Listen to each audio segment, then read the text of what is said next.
Ready to go? Okay. Good evening, everyone. I'd like to call the meeting to order at 5:05 p.m.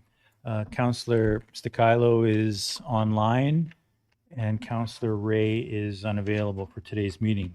Before we get started, I want to acknowledge that the land on which we gather is Treaty 2 land, traditional territory of Anishinaabe, Cree, Oji-Cree, Assiniboine, Dakota, and Dani peoples, and homeland of the Métis Nation.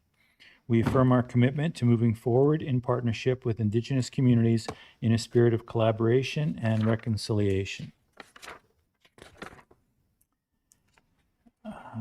Moved by Deputy Mayor Lachlan and seconded by Councillor Daly. Be it resolved that Council accepts the regular Council meeting agenda as presented. All those in favor? Anyone opposed? Carried. Moved by Councillor Bellemare, seconded by Councillor Sobering. Be it resolved that Council waives the reading and accepts and approves as circulated the minutes of the following meeting, and that's our regular Council meeting from July the 14th of 2025. Call for the question. All those in favor? Anyone opposed? Motion is carried. Moved by Councillor Daly, seconded by Deputy Mayor Lachlan. Whereas the Municipal Act, Section 160, bracket 2, states each member of council must attend the public hearing unless the member is excused by other members from attending, is unable to attend, or is required under the Municipal Council Conflict of Interest Act to withdraw. Be it resolved that council excuses the following council member from today's meeting, and that's Councillor Ted Ray. All in favor? Opposed? Motion is carried. Moved by Deputy Mayor Lachlan and seconded by Councillor Sobering. Be resolved that we now adjourn to hear the public hearing as scheduled. All in favor? Procedure, hey? There we go. So for the public hearing, and we've got that council will now commence to hear representations from the public for the scheduled public hearing under the Planning Act. Anyone who is not yet registered but wishes to make a presentation, please state your name so that we can add you to our registration list. So you guys are with the DNRC. So you signed the list, sir? Yep. Okay. Excellent. Thank you. So, no. And this, and yeah.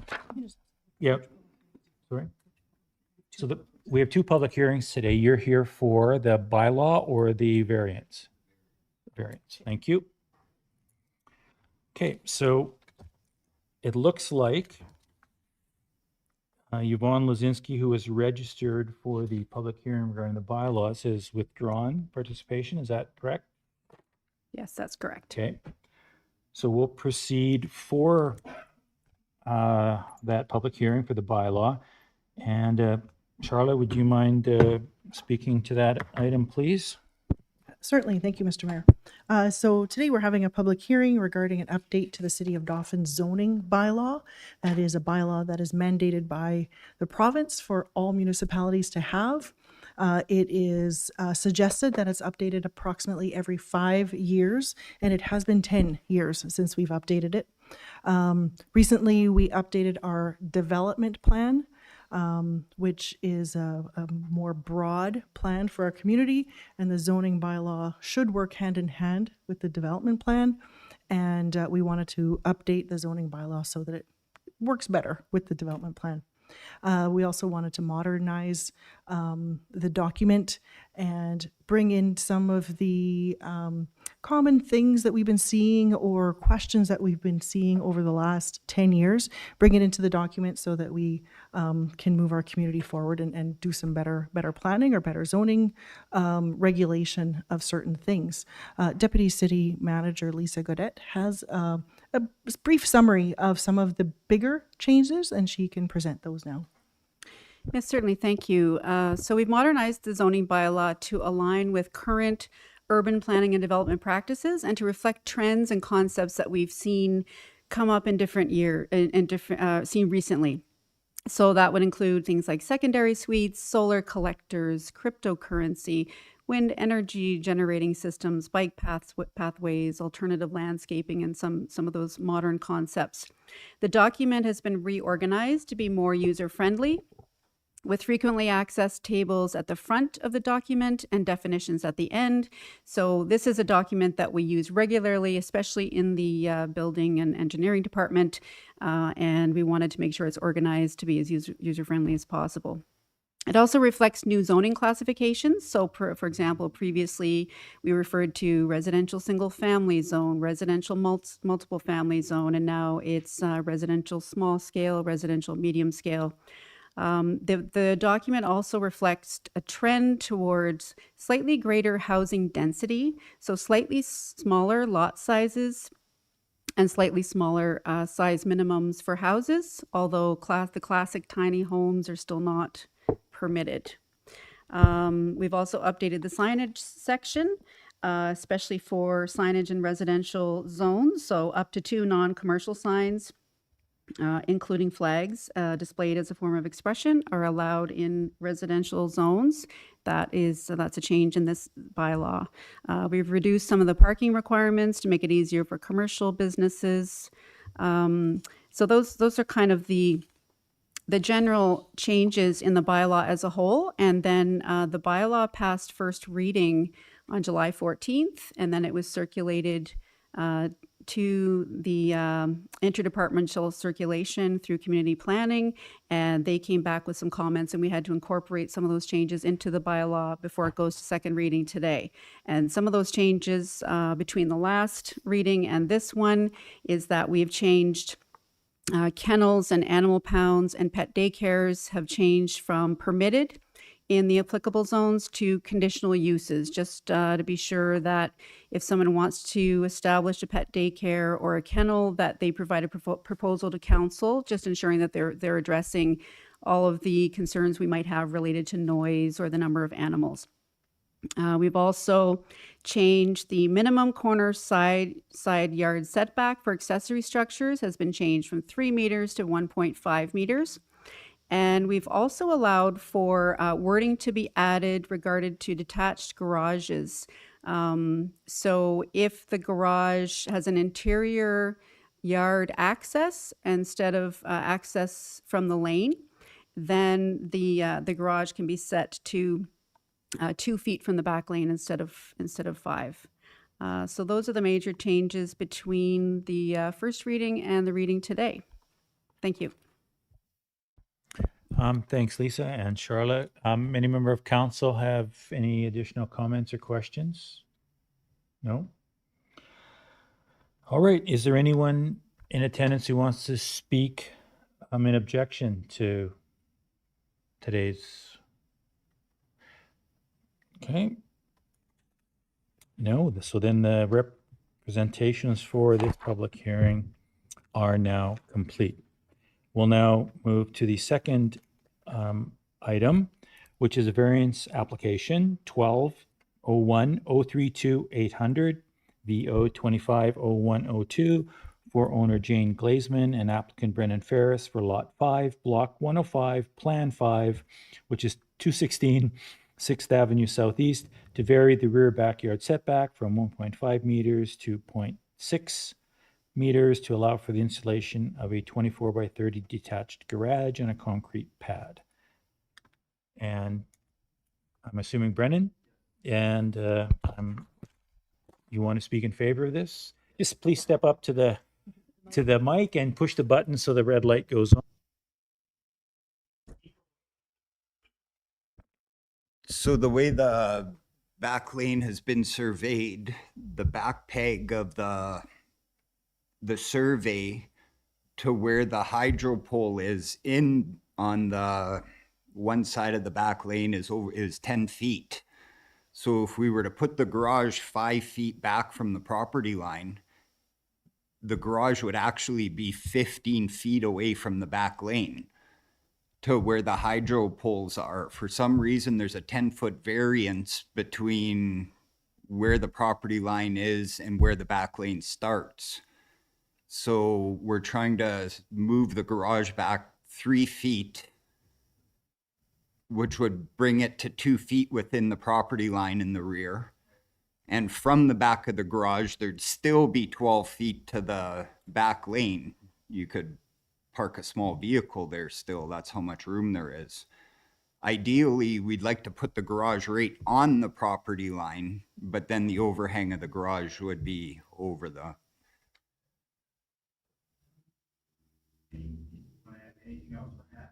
Nope. Any questions from council on the application? I know we've got all the information in front of us presented in the package. Okay, if there aren't any questions from council, you can, ready to, Devin, nothing there, ready to deliberate? Deliberate, yeah, we're okay with the variant, yep. Okay, so council, Usually we'll still go through the process We'll decide. of reading. we have to read the whole thing? Yeah, sorry. Okay. So let's just move back here. So we will decide. Let's just do this. Yeah. And do this procedure. Just give me a second. So moved by Councillor Daly, seconded by Councillor Sobering, be it resolved that the public hearing for bylaw 10, 2025, being a bylaw of the City of Dauphin to regulate the use and development of land, be now concluded. So that's the first discussion we had. All in favor? Anyone opposed? And now, moved by Deputy Mayor Loughlin, seconded by Councillor Bellemare, be it resolved that the public hearing for variance application 1201-032-800 on behalf of Jane Glazeman and Brendan Ferris for Lot 5, Block 105, which is 216 6th Avenue Southeast, to vary the yard setback as previously indicated, be now concluded. All those in favor? Opposed? Carried. And then finally, moved by Councillor Daly, seconded by Deputy Mayor Loughlin, be resolved that the variance application so mentioned for Jane Glazeman and applicant Brendan Ferris for 216 6th Avenue Southeast in the City of Dauphin be approved with the following conditions. A building permit will be required from the city for the construction of the proposed garage. All construction shall comply with the building code.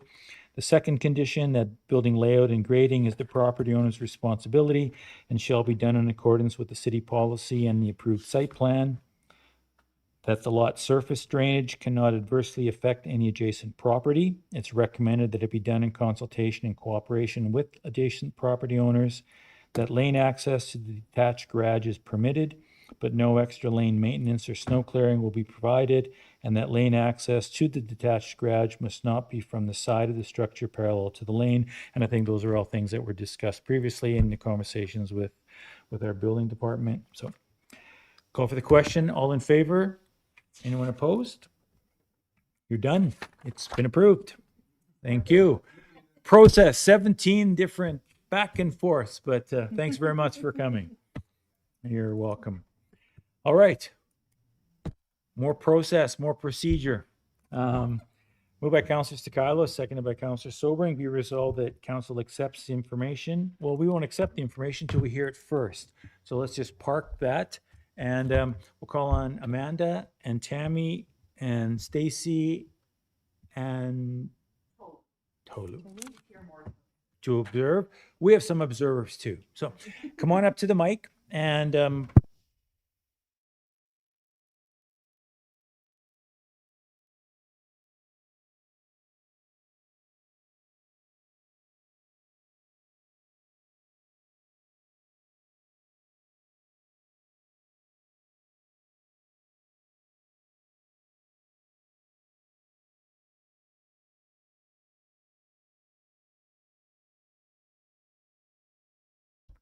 First of all, I'd like to thank council for welcoming us. It's been a while since we've had a chance to present Dauphin Neighborhood Renewals Initiatives, projects, and programs. So thank you for having us. I'll get started. And then following my short presentation, Tammy will talk about our housing and homelessness program. And following that, Stacy will talk about our youth program. So as most of you know, DNRC is a nonprofit corporation. We strive to empower our community through collaboration and leadership, and we stick to 5 areas of emphasis. First being economic development, second being housing and homelessness, third being youth and families, fourth being community connecting, and fifth, recreation and green space.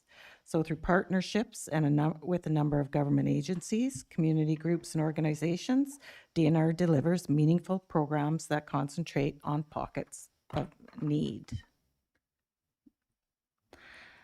So economic development. DNRC contributes to economic development through the administration of the small grant program, enabling eligible projects to move forward and leverage additional funding. DNRC staff actively participate on numerous organizational planning committees, assisting with event planning, providing grant writing support to build organizational capacity and creating initiatives, such as the Training and Employment Fair that strengthen local economic growth.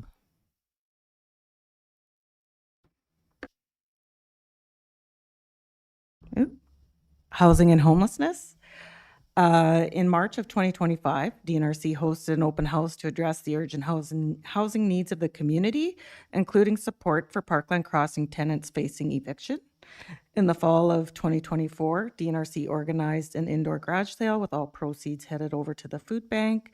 And in partnership with the Warm and Safe Space, DNRC hosted a barbecue fundraiser at the co-op, raising $2,500 to support those in need. Through its housing and homelessness program, DNRC's housing coordinator will present detailed program updates and initiatives. Youth and families. DNRC has invested in and developed numerous programs designed to meet the diverse needs of youth and families. Too many to list individually. Demonstrating its commitment to community support, DNRC stepped in to assume the management of the kids zone at Parkland Crossing to ensure that continued operation of the indoor playground, preventing its closure to the public. Community connecting. DNRC fosters community connection in a variety of ways, ranging from initiatives funded by small grants to direct staff involvement in planning and hosting events. These efforts span food security programs, fundraising activities, and development and implementation of targeted programs designed to meet specific community needs. Recreation and green space. So we fulfill our recreation and green space mandate by maintaining a community garden that is open and accessible to all residents who wish to help themselves. In addition, DNRC develops and implements programs that encourage community members to engage with and enjoy the recreational areas and green spaces available within our community. We also are the owners and property managers of the DNRC Community Center. And I just want to kind of give you guys a list of our tenants because they've changed and they've updated. So we have our administration office there, our housing and homelessness program is there, our diversity program is there, Dauphin First United Church is there, Manitoba Possible has about 4 office and storage spaces, Turning Leaf Support Services just moved in, Dauphin Area Primary Support Services, or AA, Westlake, or Primary Mountain Health with the Hero Club, Westman Communications, and Temptation Food Services. So that's all of the organizations that live at the DNRC Community Center. And with that, I will hand it over to Tammy, and she's going to talk about our housing and homelessness program.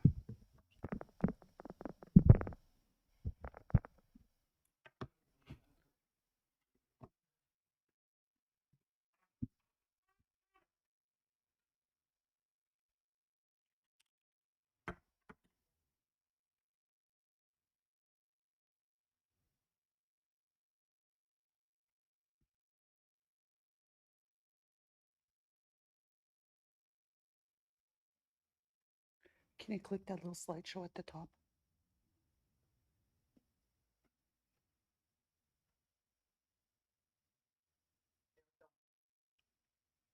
Perfect, thank you.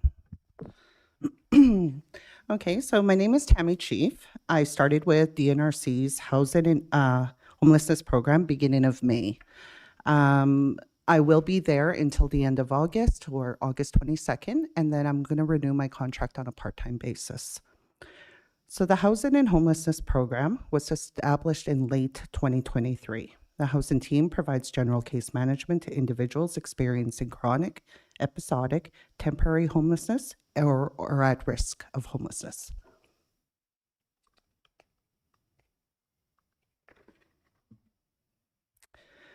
DNRC's Housing and Homelessness Program receives funding from the province to provide brief, targeted, and structured intervention for 10 rapid rehousing clients and supports 5 intensive case management clients identified through a coordinated access intake process. Challenges faced by clients are rent and utility arrears, lack of rental references, landlord hesitancy, affordable housing shortage, and most prominent, the absence of Tier 1 supportive housing and/or an emergency shelter. The housing team conducts daily, weekly, and biweekly home visits, depending on when participant entered the program and the individual needs of the participants for a minimum of 3 months. Unfortunately, we do have participants who have been part of the program for over 8 months and longer due to failed tenancies or changes to the client services and support needs. So some program supports and services that we assist with is rent and utility arrears, mediating tenant and landlord issues, ongoing case management, minor maintenance requests, monitoring unit conditions, and also ensuring that there is compliance for Manitoba's RTB and the Residential Tenancies Act on both parts, the tenant and the landlord. So part of my role as coordinator is to bridge between the vulnerable population and the landlord or property managers. We not only offer tenant support, but provide supports to build partnerships with landlords to mitigate risks or damages and revenue loss. So some things that we will provide as some tenant supports is maybe rent and damage deposit, or maybe we will act as a character reference. And then the benefits to the landlord is that if they know that there's a reliable partnership, there could be community recognition, there could be property management support, and damage mitigation funds. So the Housing and Homelessness has assisted 28 individuals this year to secure housing or protect people from losing their housing. That's nearly double our funded capacity, showing both the demand and effectiveness. Stable housing leads to safer neighborhoods, healthier families, and reduced reliance on emergency services. So this slide was designed to champion City Council's leadership in encouraging affordable housing investments.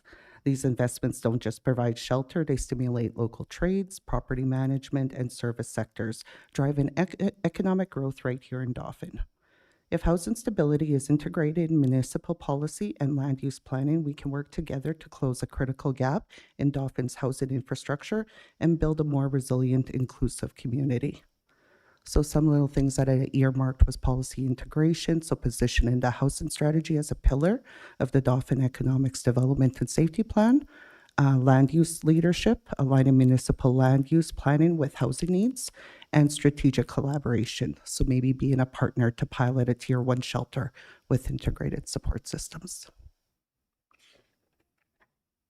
So the program contacts are myself. I am the coordinator of the Housing and Homelessness Program, and we have currently right now 3 staff, but one is leaving us to go to the Hero Club. So we will have a case manager, Tulu, who will begin effective July 25th as case manager, and Needy, who is our client caseworker. Thank you.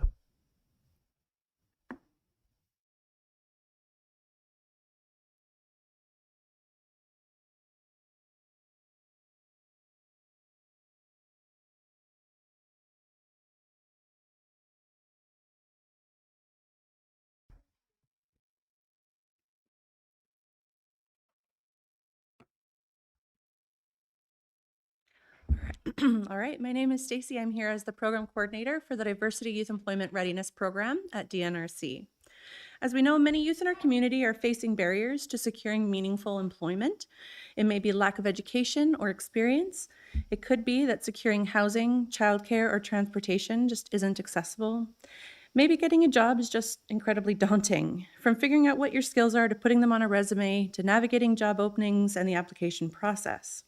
Or perhaps these young people just haven't had the opportunity to build enough confidence and believe in themselves.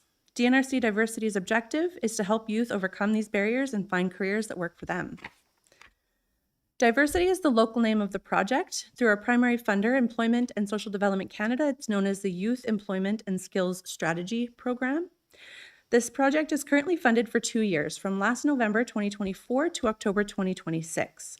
During this time, we'll run 8 programs that run at 11 weeks each, where up to 8 participants take part in skills training, and work experience to help transition them into the labor market. We reviewed labor market needs in our area and decided to focus our training to 3 main areas: childcare, trades, and customer service. We work with local training partners such as Workplace Education Manitoba, Assiniboine College, Flatland First Aid, who provide certificate courses. Professionals from other local businesses like Fusion Credit Union, Training and Employment Services, PJOC, and more come in to help participants with career and personal skills development. Employment partners like Anishinaabe Housing, Peter Pan Daycare, ParkFit, Dauphin Rec Services, and Dauphin Decorating have offered employment opportunities and mentorship. Participants of the diversity program have the opportunity to grow in every way, particularly beyond career development. Support, acceptance, achievement, and confidence. These are words used by past participants to describe what they've gained during this program. For our most recent program, one particular participant said, "The program gave me personal skills, a job, and most importantly, motivation." They're making meaningful connections with each other, the staff, and community partners.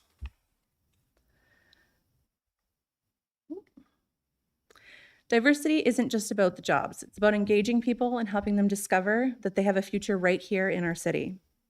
When young workers are motivated, confident, and able to find meaningful relationships and employment here, they'll build their futures, strengthening our local economy, filling skills gaps, and keeping our community vibrant. I ask that you, our City Council, and all community members take the time to learn and share about local programs like Diversity by following local organizations on social media, taking an extra moment to read posters in our local shops, and attending community events. These small actions make a big difference. By staying connected and engaged, we're not just supporting a program, we're building a stronger community. Thank you so much for your time. Thanks, Stacy. Amanda, and you guys can come back to the table, maybe, Tammy, and there may be we got a few more minutes to have a couple of questions or conversations back and forth on some things. I know counselors have a few questions or they want to ask you some stuff. So we'll start. Counselor Bellemare is always the first to put her hand up, and she already did. I'm not even finished my spiel, and you're already. So we'll turn it over, if you don't mind, just a little bit of a back and forth yet on a couple of things. So Counselor Bellemare. Okay, I'm going to start with Stacy because that whole education component. So you mentioned you have 2 years of funding. So where are you in that 2 years? So you've shown what your 3 streams are, and you've shown people. So have some people finished? Like, where are you at with completion and going forward? Sure. So we're about 8 months in, and we've completed 3 cohorts, and that is 19 participants. And some of them you had mentioned trades, so that's going to be a longer term thing, right? Because I imagine you're getting some people into some of the programming and that Assiniboine is offering. So that program actually just ended last Friday. Okay. And I have one that stayed on working with their employment partner, 3 that are considering education and training, whether it be with Assiniboine or Hawkridge Trades. And the others are currently looking for employment. They've just finished, so yeah. Next, Councillor Daly. Stacy, too. So one of the things when I did the very similar program was the frustration was we couldn't go with people afterwards to make sure they got settled in their jobs and whatever. Do you have that ability? Do you have the funding to be able to do that? So right now, because my position runs for the full term of the 2 years, and I maintain my office and everything, anyone who has participated in or completed the program is welcome to come back, and we can continue to connect. There is particular follow-up all the way up to 12 weeks. And then just as you would with other local organizations, I like to maintain a relationship with my participants as well. Councillor Sobering. Stevie? Okay. So I was just writing it down. I don't know who wants to answer. There was the project where there was some funding to continue the play structure at Parkland Crossing. Is there a longer term for that play structure? Is that kind of been found? Did it find a new home, I guess is what I'm wondering? Well, that's a loaded question because we when the way the bill of sales written up and actually Clayton Swanton's continuing to advocate for the play structure, the Church of Christ gifted it to us, but the current owner wants to fight about it in court. So we're just kind of waiting to see. We've sent back some information. We're going to see if they want to buy the play structure from us, and then we'll get a new indoor play structure. We'll start chasing down dollars and secure funding to get one in our auditorium in our community center. That's kind of the short story.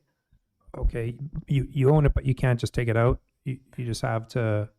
You have to fight for it in court, so it's not easy. We own it, and but you got to get access to the building you don't have. Okay, gotcha. They're going to lock us out if we try to move anything out of there. Okay, fair enough. And then I had another question. I think Tammy was presenting on the Tier 1 housing. I have some questions about that. The people that have been housed, there was double than the amount budgeted. So that sounds pretty successful. Were the numbers of the people housed in the warm safe space in Parkview Lodge, was that included in those numbers? Unfortunately, no. No, none of those included those two programs. No, not at the safe and warm space because you can't be housed there. Okay, so and it's not even considered transitional. I know that they do have 2 transitional units upstairs, but then that's owned by Northwest Métis Council.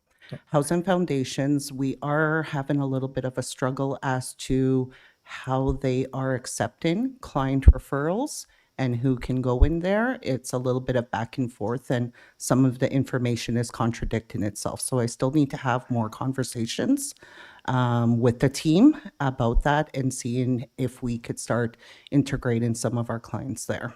Okay. And just, I guess, maybe if this is inappropriate, don't answer it, but are you still also employed at MMF? No, I'm not. Northwest Métis? No. Okay, sorry. So I'm a full-time student right now. Okay, gotcha. I know you're at the college, and I know you're, I don't know. I guess small community, everybody wears a few hats. That's all. Sorry. That's it. That's all I got. Yeah, Councillor Bellemare. Okay, so further on for Tammy, this question. So you have to find housing. What is that like in Dauphin to find housing for people that you are trying to find housing for? Do you have any success stories or some frustrations that you want to share with us? I have both. Okay. Mainly frustrations. Again, the landlord hesitancy and the price of rent is major factors here. So we do have a large number of our clientele are single individuals with no children. So they've kind of burnt their bridges in the past with other landlords, with social housing units, and so on like that. So we are struggling. Some of them are overcoming addictions, or they have been experiencing chronic homelessness. So that is a large amount of our clientele that are on our roster right now.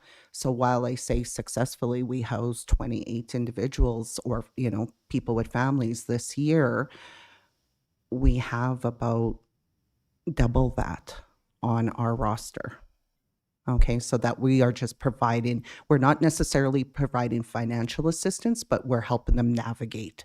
So navigate filling out application forms, navigate them reaching out to previous landlords and seeing if they can maybe mend those bridges if they have some supports in place. Councillor Kylo, I know you're virtual. Did you have any questions or comments? No direct questions. Just appreciate the information, appreciate the update. It's good to see things are moving along with the program. So nothing further at this time. Okay. Councillor Bellemare. So this is for, okay, you had a slide that said trash on there, and I think was it last year that we did that trash pickup downtown? Did you do one again this year? Did I miss it or? We had one planned last summer.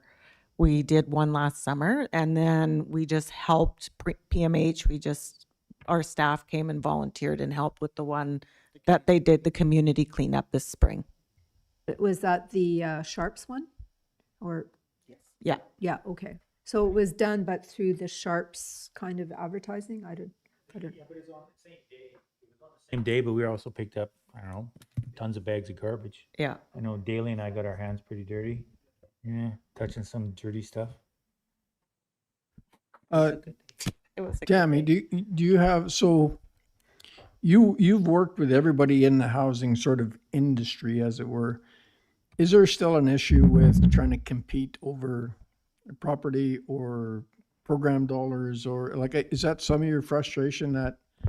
Not necessarily program dollars. We've been fortunate, especially through the Canada Homelessness Stream. Okay. There has been dollars. I know that it's kind of slowed down here this past fiscal, but not so much in that regards. Again, it's just housing. And what I'm noticing is we aren't duplicating services. So you might think that the client is, accessing Housing First and Housing Foundations, but we are actually working well together. We meet weekly as a community hub, and we share what clients are on the floor, who we're working with, and who else is partnering that, so that we can work collaboratively together. Okay. Yeah. No, that's what I So was the- asking. No, that's yeah. good. Yeah. Thank you. If there are any other questions, I just have sort of a general kind of question. And is there any advice you could give to council? Because we have certain levers that we can manipulate and other things that sort of it's not our jurisdiction or sort of out of our scope of responsibility. I'm wondering though, regarding bylaws and landlords that you may be dealing with, and this may be the wrong term, but a slum landlord type, or the one that is providing property, but it's not property that's at a standard that people should be in.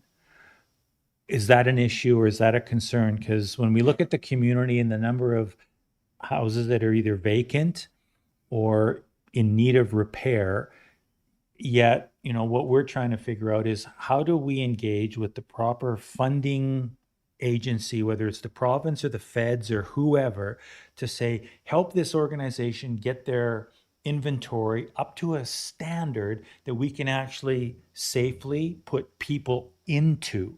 Because it's almost, it's this conundrum of, well, do we have to build more units? Or, when we've met with the Anishinaabe housing folks and others are saying, no, there's plenty of units. They just have to be habitable. Is that it?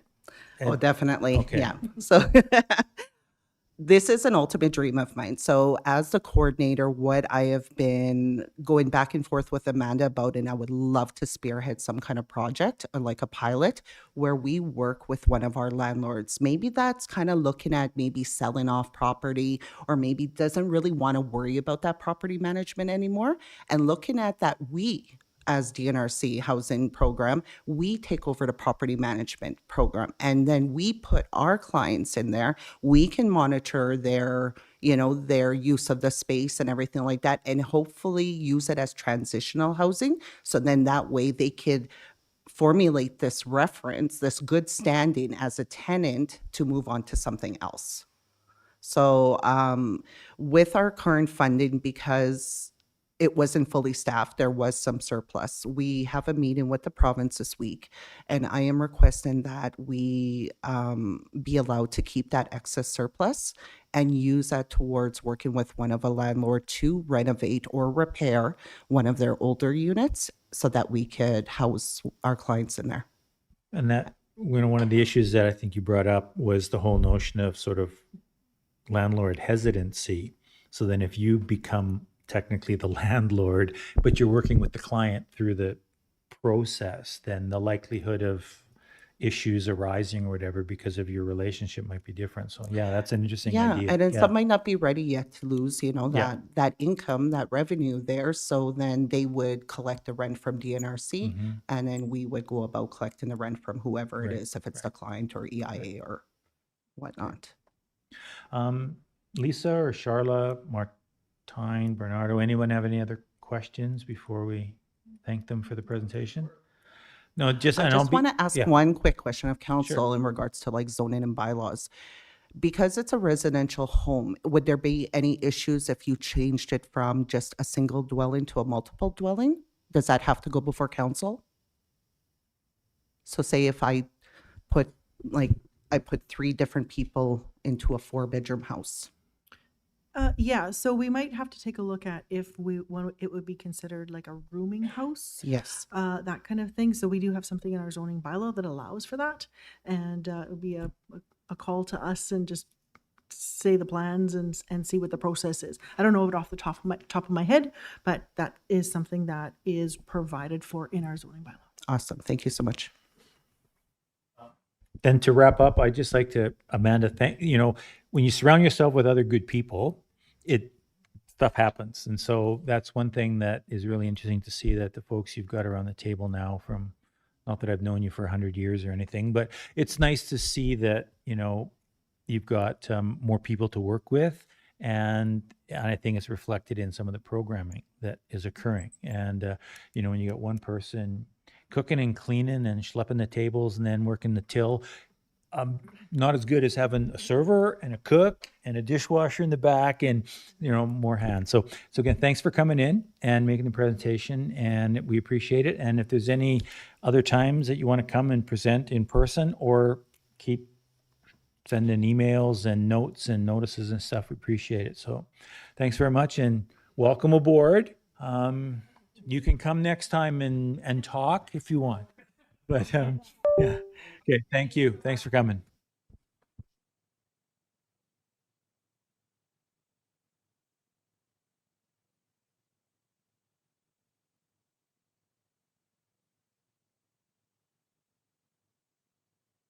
So just now call for that motion by Stakilo, seconded by Sobring, that we accept the information presented. All in favor? Opposed? Motion is carried. Great. Moving to the next item, to the consent agenda. Got a bunch of stuff on the consent agenda. We've got one outstanding water account for $59.84, and that's roll number 0246600. The tenant did not pay their final water bill. We've got a couple of proclamations this evening. We'll start with the proclamation for Prostate Cancer Awareness Month. I think that's Councillor Sobring, and he stepped out. So we'll get, we'll flip. So Deputy Mayor Loughlin will do this proclamation. Okay, hopefully there's no big words in here for me to screw up because I haven't pre-read this. Whereas prostate cancer is the most common cancer among Canadian men, and whereas 1 in 8 Canadian men will be diagnosed with the disease in his lifetime, and whereas every day in Canada, 144 men are diagnosed with prostate cancer and 14 die from the disease, and whereas the survival rate for prostate cancer can be close to 100% when detected early, but if detected late, 3 out of 4 men will die. And whereas those with a family history of the disease or those of African or Caribbean descent are at a greater risk of developing prostate cancer. And whereas the City of Dauphin supports Prostate Cancer Canada and all individuals committed to raising awareness about prostate cancer. And now, therefore, we, the Council of the City of Dauphin, do hereby proclaim September of 2025 as Prostate Cancer Awareness Month. Thank you. And we'll move to the next proclamation, which is Muscular Dystrophy Awareness Month, and that's Councillor Daly.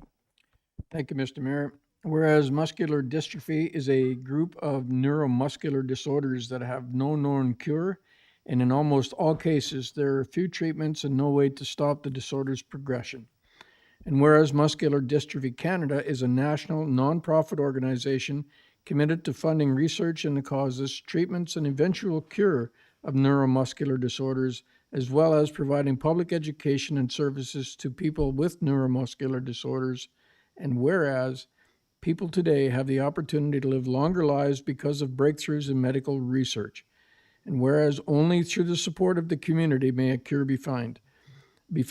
Now, therefore, we, the Council of the City of Dauphin, do hereby proclaim September 2025 as Muscular Dystrophy Awareness Month.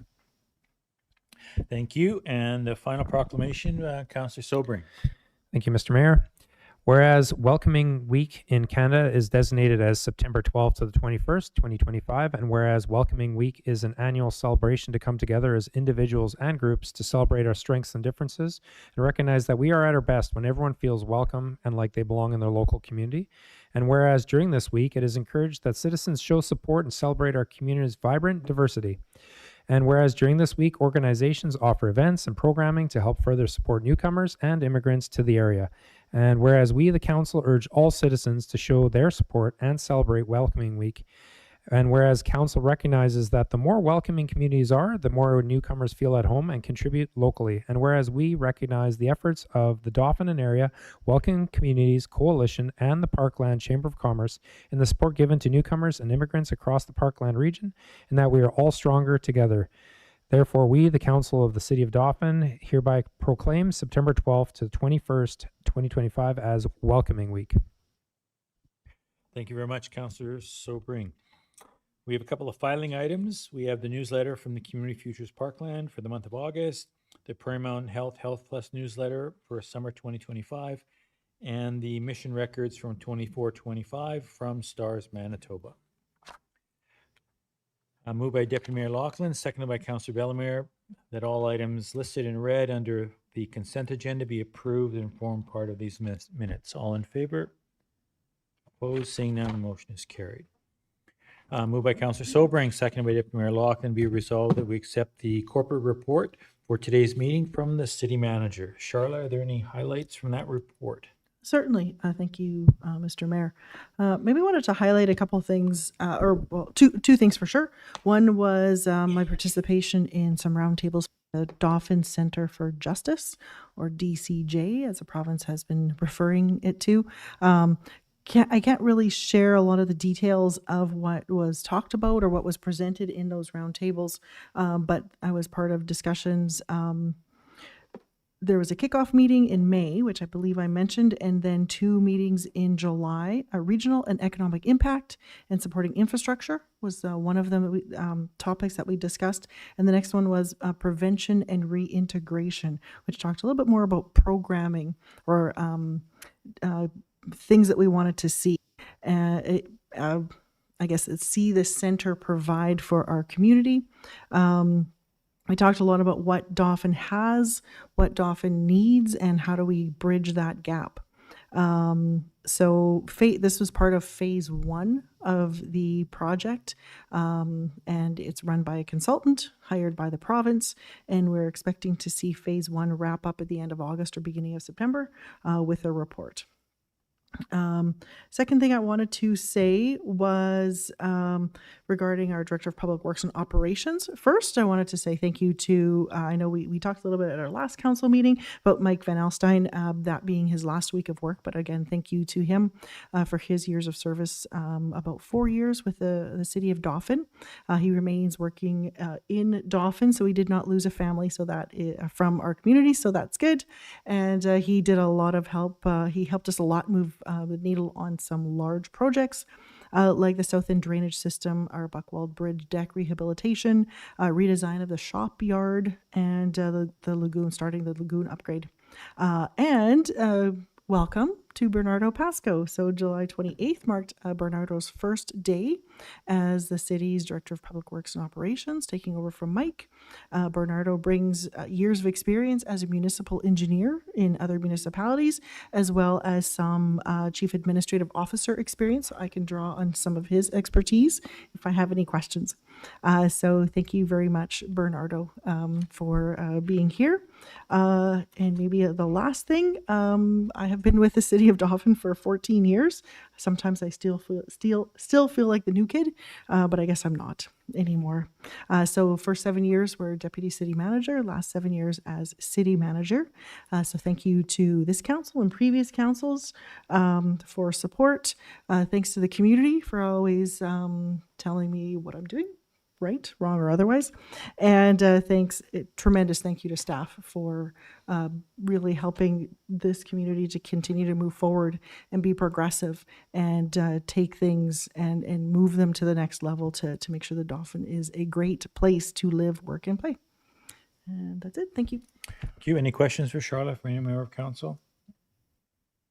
Nope. All right. Moved by Councillor Daly, seconded by Councillor Stakilo to the corporate report for the deputy city manager. So Lisa, any highlights before we go for the question on your report? Yes, thank you, Mayor Boziak. I'd like to highlight two items. The first is that under the 2 Billion Trees program, Green Drop has completed a comprehensive inventory of trees on municipally owned properties in Dauphin. They used ArcGIS mapping software, and the inventory recorded species, location, and size for 8,351 public trees. And the findings were quite interesting. So the inventory found that 46% of Dauphin's public trees are green ash. So this is the highest proportion among surveyed Manitoba municipalities for green ash, while elms make up 12% of the urban forest. There is no emerald ash borer detected in Dauphin, but once emerald ash borer is established, it can lead to the loss of up to 98% of ash trees within a decade. So the fact that 46% of our tree canopy is green ash is a concern, so we will need to really keep an eye on that. So this data can be used for long-term urban forestry management and will support future planning, grant applications, and proactive measures to maintain a healthy and resilient urban forest in Dauphin. Secondly, we launched the graffiti removal support program, and we've seen an encouraging uptake of the removal kits by residents. So the program offers free graffiti removal products. However, we have an RCMP report that there was a significant graffiti spree on the southwest side of Dauphin during the early morning hours of August 5th, and that affected more than 15 homes and businesses. So this incident is discouraging, but it underscores the importance of the program and the need for continued community engagement and vigilance in reporting suspicious activity. That's all for now. Thanks. Thank you. Any questions from anyone? Councillor Bellemare. Okay. I'm just really curious. So how did they map those trees to get to know them? Like, were there drones involved, or what they did? Because I know we've talked about sending students out to get the information and blah, blah, blah, and this just seems to have been done. So this is pretty cool. By the way, there's like one tree per resident in the whole community. Exactly, yeah. And I didn't go out and see what their process was. I think they had a number of people out in the community doing the inventory, I think on foot. So whether they used drones or not, I honestly don't know. But it was fascinating to see the map with all of the percentages. And we'll be doing some ArcGIS training in the fall to ensure that our staff know how to use the inventory because you can update it and remove trees as they're taken down. So we want to try to maintain the inventory so it doesn't go to waste. We've been waiting for this inventory for quite some time. Yeah. So further, emerald ash borer, which we don't have, but we're worried about. I spoke to a woman that they lost all their trees. It kind of hollows out the trees in a community, and then they had an ice storm, and all their ashes came down. So, I mean, we're going to have to talk about forest management and figure out whose responsibility that is, if that's our committee or DRS or whatever, and the funding is in place, because it is a process to manage a forest. Yeah, It certainly is. And when we learned about the emerald ash borer when it was first found in Canada, some of the information I found was quite disturbing in that the tree looks good, and then it actually the bug attacks the structural integrity of the tree. So it doesn't look sick, and then kind of all of a sudden it's quite precarious and could fall over. And then one of the biggest reasons why we have so many ash trees is because it was the species of choice when the Dutch elm disease was starting to become a thing. And so I know that in the more recent years, Dauphin Rec Services has been really paying attention to the diversity of trees that are planted, so it's not a whole block of one species. So if there is issues, it's only a tree or two per block that has to be dealt with, as opposed to blocks at a time. Like the cottonwood issue on Centennial Drive, hey? Yes, as a for instance.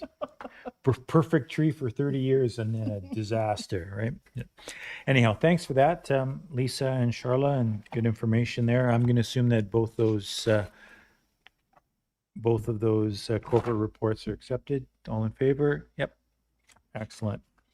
Moved by Deputy Mayor Laughlin, seconded by Councillor Sobering, be resolved that the finance accounts being examined by council, we had 113 checks in the recent total for a run total of $5,589,742.93.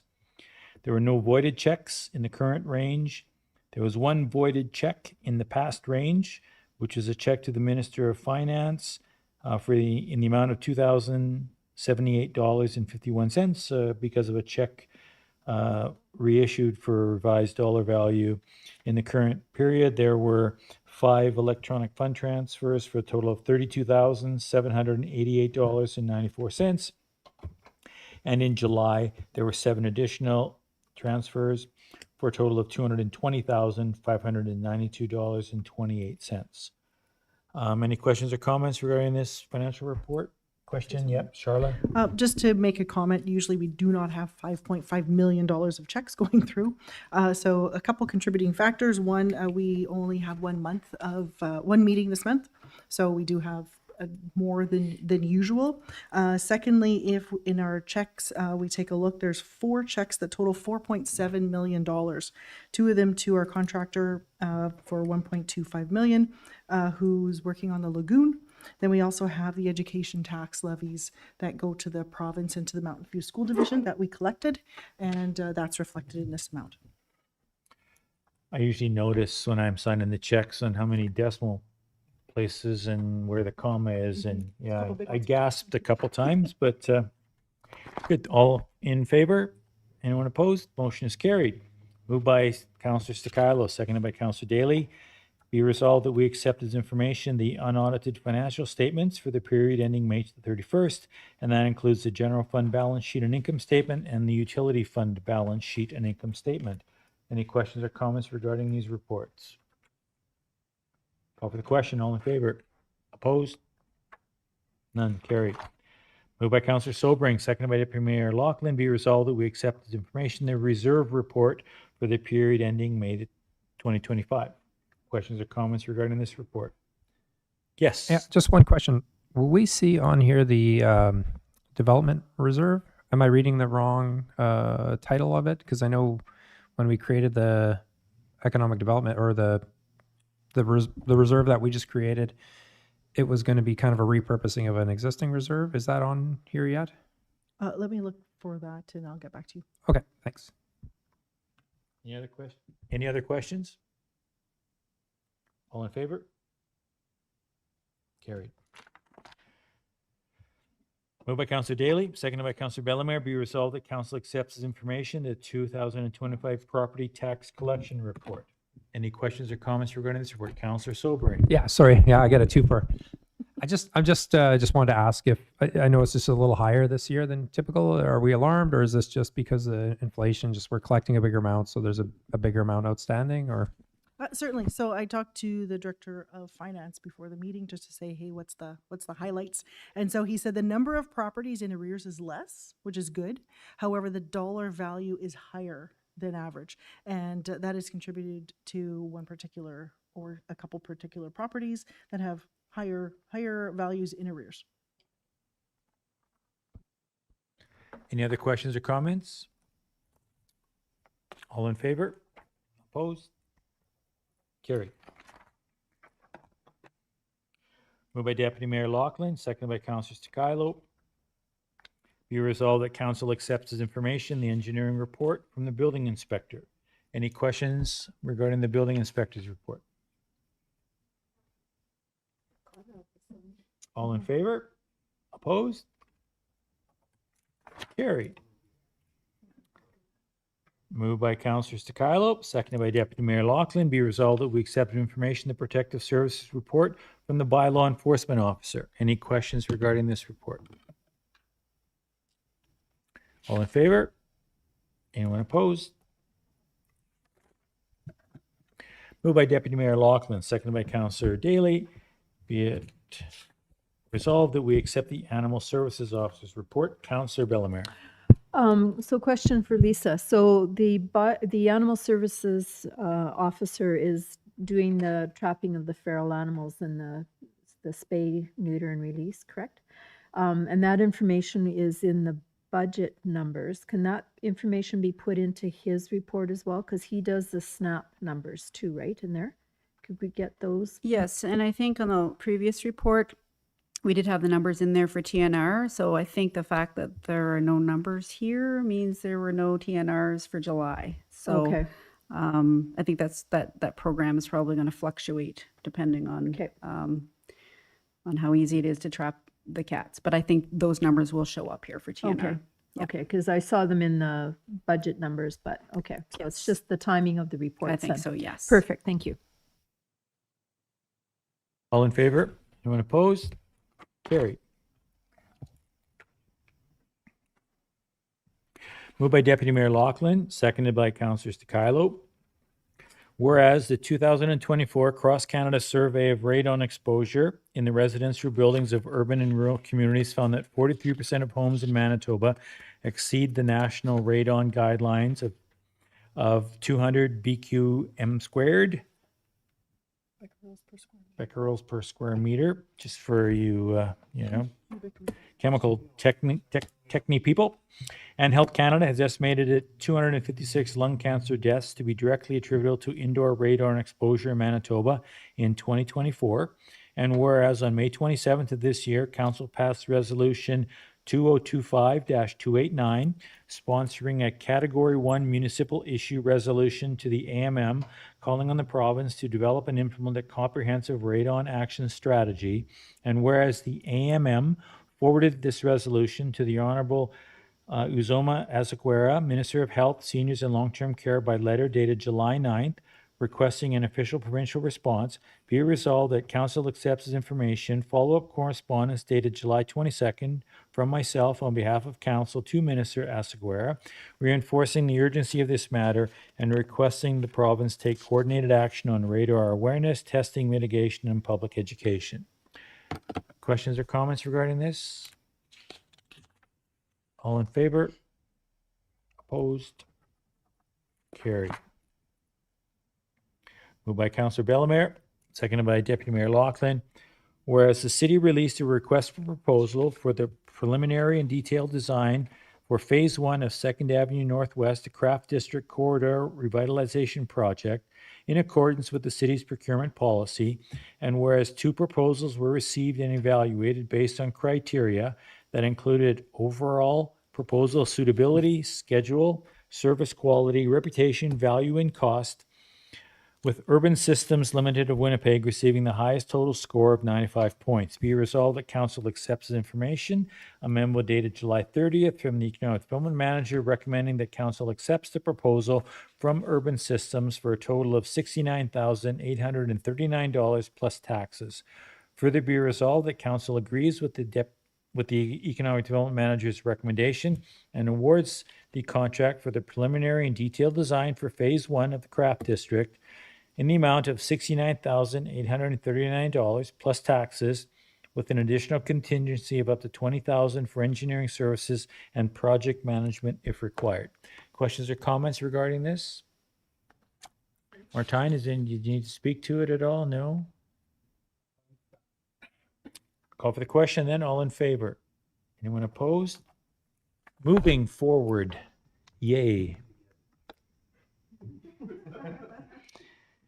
Moved by Councillor Sobering, seconded by Councillor Daly. Whereas the City of Dauphin offered assistance to the Fort Dauphin Museum to support its long-term sustainability, governance review, and strategic planning, and the Fort accepted the offer, be it resolved that Council accepts this information, a proposal submitted by Tiger Consulting outlining a structured and collaborative process to develop a clear, actionable strategic plan for the museum for a total cost of $14,225 plus taxes, and a memorandum dated August 6th from the Economic Development Manager recommending that this proposal be approved.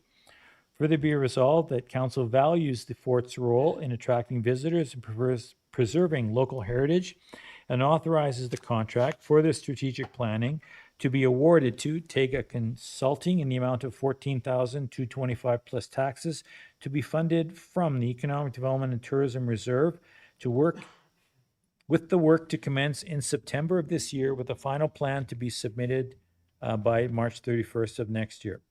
Further be resolved that council authorizes the contract with Tega to be signed and sealed by the mayor and city manager on behalf of the city of Dauphin.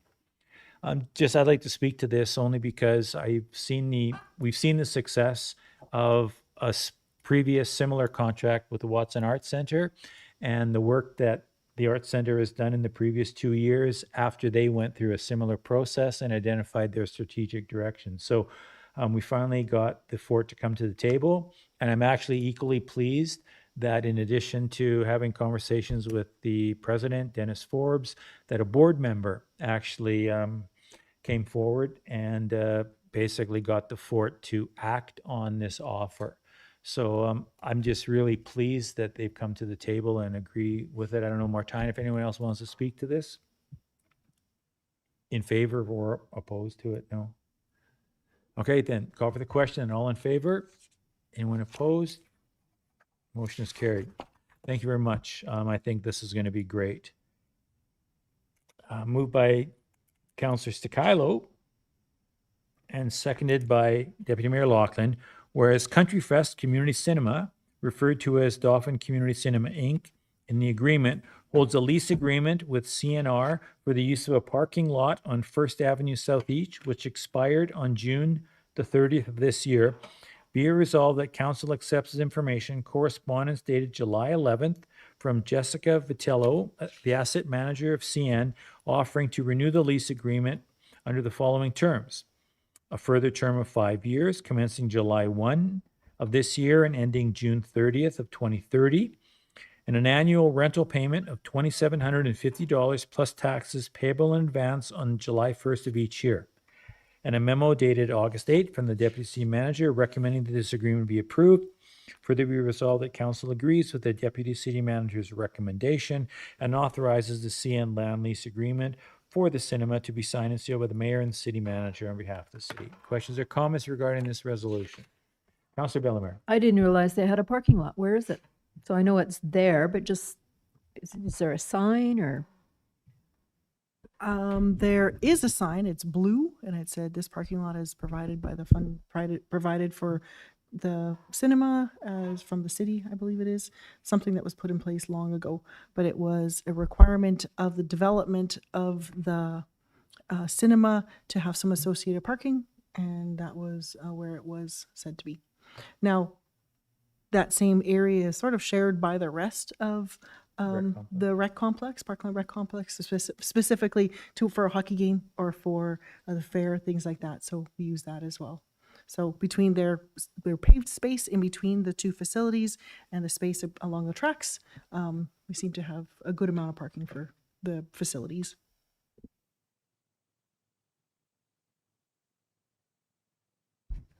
Well, people park there at the rink when they can't get a parking spot at the rink because there's people going to the cinema. Like, there's not enough parking, generally speaking, when there's a game going on and other events and swimming and curling and everything else. And so the overflow, even though it's under the contract with the cinema, it's basically, we could probably call it public rec parking. But anyhow, thanks for that clarification and question, Councillor Bellemare. Any questions or comments from other members of council? All in favor? Opposed? Carried. Moved by Councillor Bellemare, seconded by Councillor Daly. Whereas the Dauphin Minor Ball plays a vital role in the community by fostering youth development via inclusive programming and by contributing to the local economy through sport and recreation, be it resolved that Council accepts the information and request dated July 24th from Kelly Plush, requesting a letter supporting Minor Ball's application to Sport Manitoba for a $10,000 grant to fund upgrades to the diamonds at the Vermilion Sportsplex, which will enhance field conditions, improve safety, and support in the hosting of tournaments and regular season play. Be it resolved that Council approves a letter supporting Minor Ball's application and commends the organization's commitment to enhancing rec infrastructure and youth engagement in our community. All in favor? Opposed? Carried. Moved by Councillor Daly, seconded by Deputy Mayor Lachlan, be resolved that bylaw 10, 2025, being a bylaw of the city to regulate the use and development of land, the zoning bylaw be now read a second time as amended. All in favor? Opposed? Carried. Moved by Deputy Mayor Lachlan and seconded by Councillor Daly, be resolved that bylaw 10, 2025, being a bylaw of the city to regulate the use and development of land, be now read a third time and be signed and sealed by the mayor and the city manager. As this is a recorded vote, we'll just go around the table. Councillor Sobring, aye. Lachlan, aye. Mr. Kylo, Yep. yes, thank you. Bellemare. Ray is absent. Daly and myself. Motion is carried unanimously. Moved by Councillor Daly, seconded by Councillor Bellemare, be resolved that bylaw 11, 2025, being a bylaw of the city of Dauphin, amending the local improvement bylaw 02, 2025, be now read a first time. All in favor of this resolution? Anyone opposed? Seeing none, motion is carried. Wow. It's still Monday. Moved by Deputy Mayor Lachlan, seconded by Councillor Sticalo, be resolved that we accept the information that councilors reports for today's meeting. So let's just spin the bottle here, and Councillor Sticalo, since you're got the biggest head in the room, because your head is huge on the screen, Devin, but you're first. All right. Well, thank you, Mr. Mayor. I appreciate it, I guess. Thank you. July 14th, regular council meeting. July 21st, planning and priority meeting.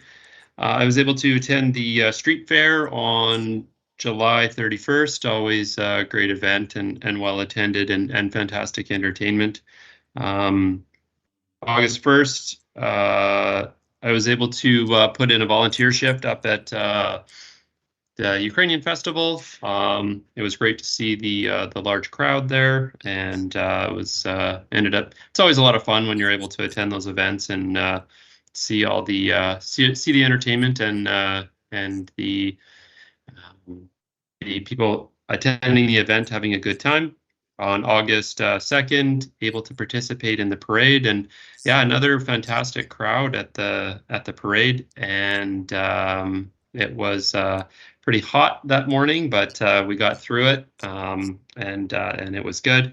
And then I was able to attend again the Ukrainian festival on the 2nd and 3rd, and great entertainment. And congrats to CNUF on their 60th. It was well attended and great entertainment. This past weekend, I was able to utilize the trails up at Northgate a little bit, and I haven't been up there for a few months, and it's just in great shape, and it's just such an amazing asset. I know we talk about it all the time, but just experiencing it firsthand, even with when the weather doesn't cooperate and it's a little bit hazy and smoky, still to get out there and to utilize the trails. It's a fantastic asset that we have and that we share with everyone. So that ends my report. Thank you. Thank you, Councillor Sticalo. We'll go to your left and Deputy Mayor Lachlan. Thank you, Mr. Mayor. For me, July 14th, regular council meeting here at City Hall, and that's pretty much it. I wasn't able to attend the PNP meeting on the 21st. Pretty quiet time. Obviously, we're into the dog days of summer right now. I did attend the street fair, though, and the CNUF parade. Two very well-attended events and put on fantastically once again. And just echoing Councillor Stikailo's comments about congratulations to Canada's National Ukrainian Festival on 60 years. It's always a good vibe in town when that festival's going on, but I felt like this year was just on another level. Wouldn't surprise me if they had record-breaking attendance this year, and just maybe one of the best festivals of all time. But again, just congratulations to CNUF, the board of directors. Just a great festival. Heard nothing but the best. And here's to maybe another 60 years. And that ends my report. Thank you. And I just would like to commend you for your wonderful Frisbee throwing off the back of the city truck. There was no lawsuits yet, right, folks, of hitting someone in the back of the head? Yeah, no, in the chest. It was just a frontal blow. Councillor Stikilo is Part two, done. sobering. Councillor sobering. Yes, sorry. It's all right. That's all right. It's the other S in the last name. That's all right. Thank you, Mr. Mayor. I also attended the trifecta, the little bit of street fair. The parade was awesome. I wasn't repping the city, but it was still fun. And the Ukrainian festival, just want to congrats. It was seems like a wildly successful one this year. And looked like there was a lot of energy, and I'm really excited for that. And I also want to congratulate our new Director of Public Works and welcome him to the position. I think I met Bernardo at the opening of the new Petrocana gas station, and it was good to see he was already hard at work on the job on the hot day, listening to the speeches. So I guess get used to that. But welcome aboard. I think you'll be a great addition to the team. And other than that, I think the handy van meeting, we did a driver's meeting, a regular meeting, not much to report there other than that it's kind of ticking along very smoothly. We had some, the handy van was offering services at the hill for the festivals, traveling up and down the hill, not to and from, but just for people with mobility. So that was nice. And the drivers should be commended, even though they're paid. It was kind of a volunteer if they wanted to participate or not, and they did. So that was really good. Other than that, we had a short cemetery meeting about columbarium. Not much progress, but we're still working at it. And other than that, I just look forward to kind of fall time. Even though summer is great, it's nice to kind of get back to work, roll up our sleeves, and start making things happen. So that ends my report. Thank you, Councillor Sobering. Councillor Daly. Thank you, Mr. Mayor. July 14th, I attended the regular meeting. July 18th, I met with Sam Murray from Housing Manitoba with respect to the Housing Foundation, along with City Manager Charlotte Griffiths. We just got an update from them on how things are going there. I'll do a follow-up report later in the evening on the results of that. July 21st, attended the P&P meeting. I also had another meeting on July 18th where I met with Carol Stewart from Assiniboine College Parkland campus on new programming and incentives and efforts to increase local interest in our college. Lots of great plans in the works there. July 31st, attended the CNUF Street Fair. Had a great time. Well-attended event. Looked like it was very well run. It's pretty impressive. August 2nd, I drove the float in the parade. AC on full blast. So it was pretty good. And even though I forgot I had Deputy Mayor Laughlin in the back, he finished the day unscathed. So again, that's it for my report. Thank you. And Councillor Bellemare. Okay, thank you. Council work on the 14th, I attended the regular council meeting, the 16th, the Riverside Cemetery meeting, the 21st, regular planning and priorities meeting, and the 28th, I attended the official opening of the new gas station at the south end of Dauphin, which is jointly owned by two First Nations, Pine Creek and Ebb and Flow. And August 2nd, I rode a fat bike on behalf of the city in the Ukrainian Festival Parade. And there were people there that were really staring at the bike. You could tell people had never seen a fat bike before, so that was pretty cool. Community events, on the 16th, I volunteered at Tim Hortons Camp Day. They fundraised for their Camp for Kids. And the 22nd, I volunteered with artist Jan Jenkins and others at the Watson. We're just getting organized for the art sale that's happening this fall. And on the 31st, I attended the street fair, which is a pretty special day in our communities. We heard from other people who have spoken about it. And for kudos, I'd like to just thank all the volunteers and everyone who supported the Ukrainian festival for the celebration of their 60th anniversary. I was speaking to a director on Friday night, and he said they had already sold more tickets for their 60th than they did for their 50th. So huge crowds, tremendous support by locals and people coming from all across Canada. So they certainly outdid themselves. And I have to say, I was mesmerized by Saskatoon's dance group, Pavlichenko. Oh my gosh, I wish I was younger because I would be auditioning. They just did the neatest dances. They were just fantastic. Congratulations to Mathieu Duplay, who received his life membership for all the work he's done for the Yuki Fest over the years. And also welcome, Bernardo, to your new position. So looking forward to working with you. That concludes my report.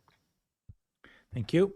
And to not belabor the point, I won't suck any more air out of the room. However, I would like to say that I stood in line in the hot sun at the Ukrainian festival to get a bake oven loaf of bread, and I didn't eat it till I got home, which is quite a feat, driving with that bread smell in the. But again, welcome, Bernardo. Welcome to the team. I think that we found a good one. And yeah, that back office, that corner is going to be humming sooner than later. All right. With that, I'd like to call for the question. All in favor of accepting the reports? Opposed? None. And moved by Deputy Mayor Laughlin, seconded by Councilor Daly, be resolved that council meeting be recessed